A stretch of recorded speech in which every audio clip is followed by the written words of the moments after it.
some frustration yesterday. Not so today. It is all on.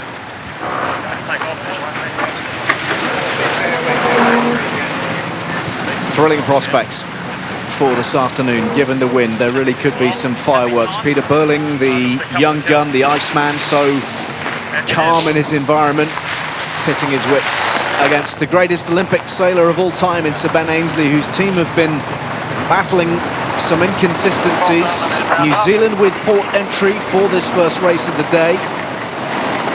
And the pre-start will be as critical as ever. Let's check in with Joey Newton, who's our man on the water today, part of the American team. Joey, we heard both skippers in advance of this race talking about the tactics and the policies. Aggression seems to be top of the agenda in the pre-start. Yeah, it certainly sounds like it, Ali. We'll sort of see, I think the conditions are playing a little bit into the British team's hands. They certainly weren't keen to race yesterday in the light. So they'll be happy to race in this bit more breeze today, but it's going to be pretty hard to bet against the Kiwis. Their handling around the course has really looked perfect so far, so maybe expect some fireworks today. Certainly that is the vibe.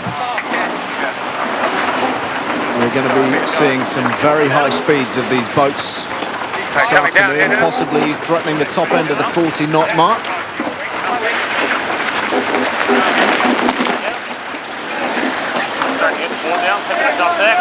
So here we go then, race number one of the Louis Vuitton America's Cup Challenger Playoff semi-finals, the opening race of the day. New Zealand against Great Britain, Burling against Ainslie. And we've seen some pretty aggressive moves, haven't we, in plenty of these pre-starts, Kenny? What's going on out there now? Well, this one already, we've seen kind of that leading back position that very often is held by the person coming in from the port tack entry, which was Emirates Team New Zealand. We've seen that flip-flop twice. They've actually kind of cut each other off twice now. Emirates Team New Zealand is pushing very low in the box. They're still early for the line, and they know it.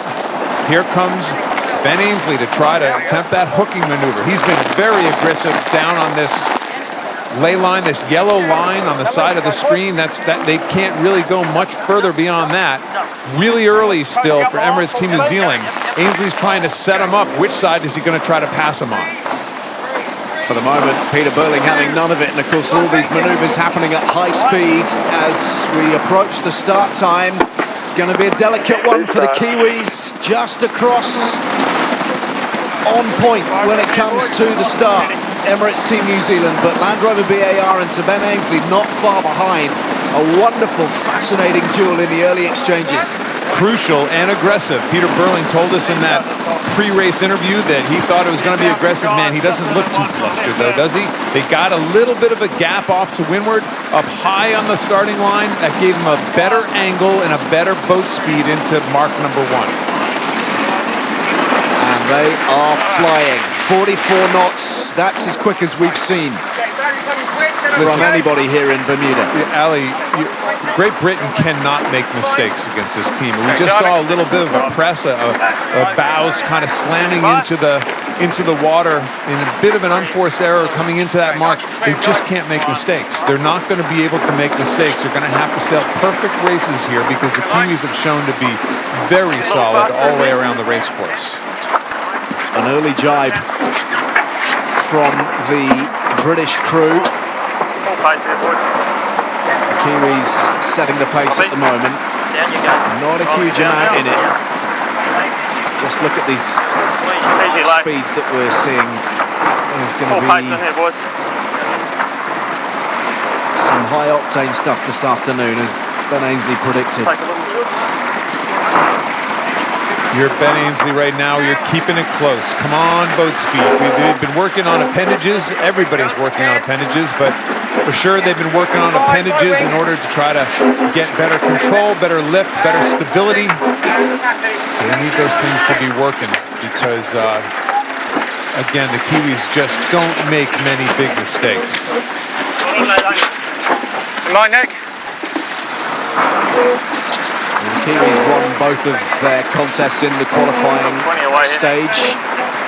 Round robin won by almost a minute and a half. The second time that they met, of course, Sir Ben Ainslie and Great Britain had to retire flying into gate 2. Yeah, they got it close and they're going to get a split, an easy split, not having to do that Celia maneuver, that last-minute jibe right at the gate. So Ben Ainsley got kind of that split he was looking for as the boat behind. But a slam by Ainsley. We're looking out on the race course right now. They just pressed their bows back in again.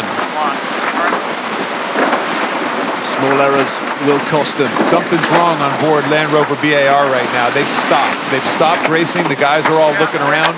Something's wrong on board the boat.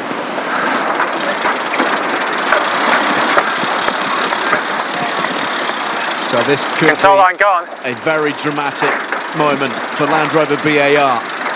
We know that there is a much greater risk of trouble in these high winds, of course. You get it on? Let's not ruin the wing. I've got 0 on the camber ramp, and the wing's still got camber in it, so there's nothing broken. Well, they're stopping altogether by the looks of things. Yeah, I think we're...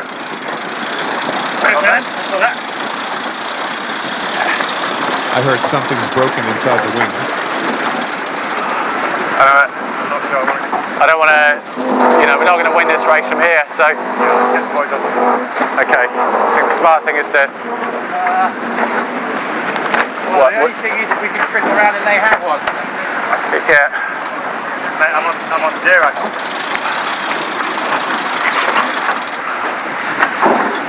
Come on, boys, tell us what's wrong. Yeah, what is the decision here? I mean, they're looking around. Limited round drop. Well, it's looking very much as if they're going to be calling it quits. How damaging to their prospects. Fooling around with the wing down on the bottom side of the boat. Those guys are not normally. You still got the issue. Yeah, I mean, when he cambers, he's going to be able to go as far as he wants. So out of every tap, we're going to be on max camber. Okay. Okay. All right.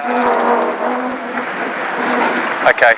Well, let's just we'll retire from this race. Race committee, Land Rover BAR. Go ahead, Land Rover BR. Yeah, we're going to have to retire from this race. Over. Confirmation. Thank you, Land Rover BR. Confirmation from Sir Ben Ainsley Okay. that the Get British the, crew chase are boats retiring from their opening Yeah, I've got the green Challenger mark, yeah. playoff semi-final against the Kiwis. Dramatic stuff out there on the Great Got a Sound of problem Bermuda. with The wing camber arm in the wing. of their boat is causing all kinds of problems. Only the third leg of 7. The Kiwis already beginning to stretch out at the time, but they've had to come to a grinding halt, and who knows how damaging that might be to their overall prospects for the next day or two, Kenny. We heard, I believe we just heard somebody on board the boat say they've broken a camber arm inside the wing, which creates not the twist, but the general overall shape and depth to the wing, the front and back elements. So this is when it happened. It's broken. We got a problem? Something's broken, yeah. Camber ramp's broken. Okay, blowing up.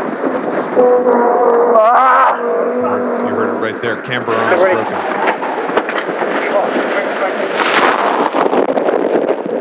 It's broken. We got a problem?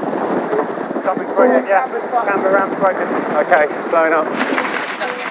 The camber arm. So can he explain the significance? Camber arm or camber ram. It could be a hydraulic ram or a... Yeah, we need to get the pusher out here. Like ASAP, James. We'll be able to go downwind. We won't be able to jump. The camera arm's pushing up. We're in quite a good spot if we back up from here. Freddie Carr taking a good James, we'll look start inside backing there. up from here, okay? It's up against the... Just, yeah. Keep us head to wind, James, if you can. So you just had to back up the other way a bit. Crisis time in the British camp. Well, they got to get it fixed for the next race. That's the key right now. The Kiwis, I believe usually the protocol here, we'll find out in a minute, is that the Kiwis need to get through this gate, and then the officials will actually call the race off and give the race win to the Kiwis. They don't have to sail all the way around the course.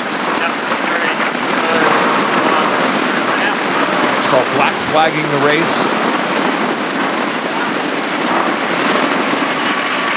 What a contrast between the two outfits here. Peter Burling in charge of Emirates Team New Zealand, having effectively been handed the race. The race has been black flagged, so the British disqualified from the opening contest of their Challenger semi-final. Emirates Team New Zealand. We're just wondering whether we should continue on or whether we are now finished, considering it's due for GBR.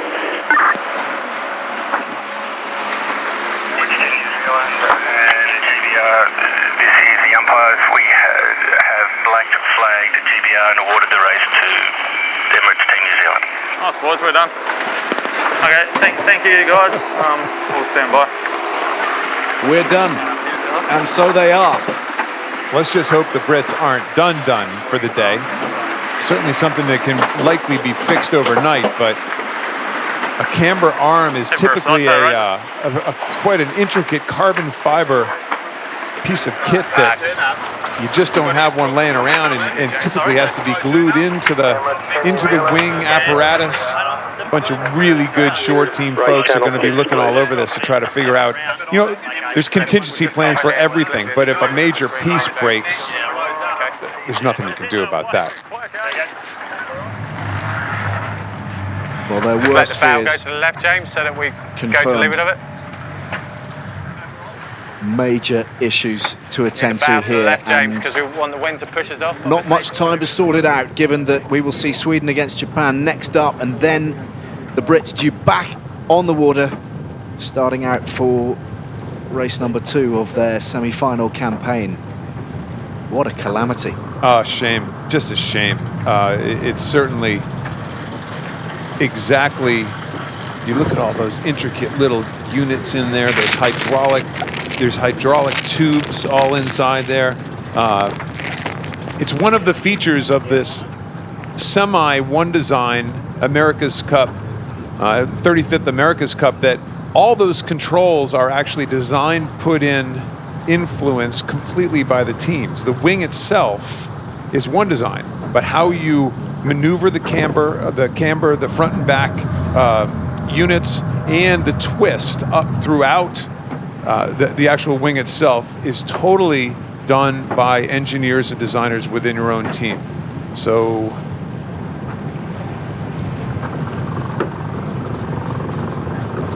that's the British boat in disarray currently. Let's speak with Peter Burling, the helmsman of Emirates Team New Zealand. Peter, initially your reactions. I mean, you've got one win on the board, which I guess is the most important thing from your perspective, but dramatic events out there. Yeah, well, you know, we're really happy with how we prepared this morning, and we had a really good pre-start there to lead at Mark 1, and you know that's what we're trying to do, is just make our life nice and easy. And you know, it was so well downwind, and it was obviously a bit of a shame that those guys, you know, had damage, because it was shaping up to be a good race. Peter, take us through the start. Everything's been made out of Ben Ainsley being really statistically the best starter, the most aggressive starter maybe in the series to date, but you kind of got the start you were looking for, up high, gapped off up high, and a nice angle into Mark 1. Yeah, well, it's something you obviously need to outweigh that risk of pushing too deep on the lay line as to, you know, what speed you're going to be able to get off the line at. We've been done like that quite a few times, where we've just pushed a little bit too deep and not had good enough speed and been rolled. So it's really nice to get one back the other way. Have you ever broken a major component inside your wing? Yeah, we have in training, but it's something that is incredibly hard to fix, and you know, hopefully they get it back together for the next race, because it's you know, beautiful conditions out here. The conditions look spectacular. What's a high speed you guys have seen, whether in training or here to date, in beautiful, perfect conditions like this? Yeah, well, it's obviously not too windy today, around kind of 15 knots, but you know, down the reaches and fairways and stuff, yeah, you're close to 45. So yeah, it'll be interesting over the next few days if it's as windy as forecast, as to see what we can get out of these boats. And Peter, give us an idea, perhaps those people who are watching who don't follow sailing on a regular basis, just give us a clue as to how much more difficult it is to keep your boat in one piece, dare I say it, when the winds are at the kind of speeds that we're seeing today. Yeah, well, just the loads go through the roof when you get to a strong breeze, and you know, it's something that these boats are built to go from 6 knots, which you're kind of seeing us foiling around in yesterday, to 20, 25. So, no, it's something that, you know, you definitely have to change your mindset a little bit and, you know, prepare to race and breeze. And no, it's kind of a completely different sport, but everyone's practiced it, everyone's ready for it, and we're really excited about the days to come. But it's not really a boat per se that you can back off and sail gingerly, is it? You just got to throw a brick on the pedal and send it, right? There's really nothing you can do to nurse it around the race course. Oh, there's a fair bit you can do to try and preserve the gear, and definitely when we noticed those guys stop, we you know, definitely made sure we were trying to look after the gear and make sure we don't have any issues. And it's something that, you know, all these boats are built right on the edge, and you know, today's a beautiful day for sailing, but yeah, 20 knots is another story, and you know, the structure and stuff gets really loaded. Now we see a bunch of guys on your team, the short team, crawling all over the boat, obviously doing a serious inspection on your own to make sure that you're not in the same situation that GBR is. Yeah, well, for sure. You know, every time we stop, everyone takes the opportunity to go and check everything on the boat, and you know, we're definitely a lot of contingencies in place if something does go wrong. But you know, you don't want to have to use them, and you know, the guys are doing a great job checking it over at the moment, and we're really looking forward to a race pretty soon. Peter, many thanks for your time, appreciate it, and you'll be back on the water shortly. With any luck, the Brits will be out there too. Thank you. Thanks, mate. So the British have all hands to the pumps currently with wing trouble, and it is to the wing that we're going to concentrate now, because every now and then in the America's Cup someone develops an innovation that changes the face of the sport forever. 7 years ago, Jimmy Spithill and BMW Oracle Racing did just that when they arrived in Valencia for the 33rd America's Cup without a mainsail on their boat. Instead, they had a wing, sharing more in common with aviation really than sailing. It was a game changer. Let's take a look behind the scenes at Oracle Team USA to find out a little more.